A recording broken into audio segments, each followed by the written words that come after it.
এই সেই বোতল যার এক বোতল পানির মূল্য সাধারণ দোকানে 15 টাকা, বাসে বিক্রি করে 20 টাকায়, 5 স্টার হোটেলে 200 টাকা এবং এয়ারপোর্টের ভেতরে 300 টাকা।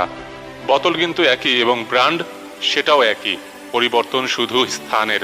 ভিন্ন ভিন্ন জায়গায় সেই একই জিনিসের দাম ভিন্ন ভিন্ন। নিজেকে যদি কখনো মূল্যহীন মনে হয় তবে একই স্থানে না থেকে জায়গা পরিবর্তন করে দেখুন। সাহস জোগাড় করে নিজের গণ্ডি পরিবর্তন করুন। এমন স্থানে যান যেখানে মানুষ আপনাকে গুরুত্ব প্রদান করে। নিজেকে এমন কিছু মানুষের মাঝে নিয়ে যান যারা আপনার মূল্য বুঝে আপনার কাজে উৎসাহ প্রদান করে। নিজেকে এমন প্ল্যাটফর্মে নিয়ে যান যেখানে আপনার মূল্যটা হয়ে যাবে আপনার স্বপ্নের সমান।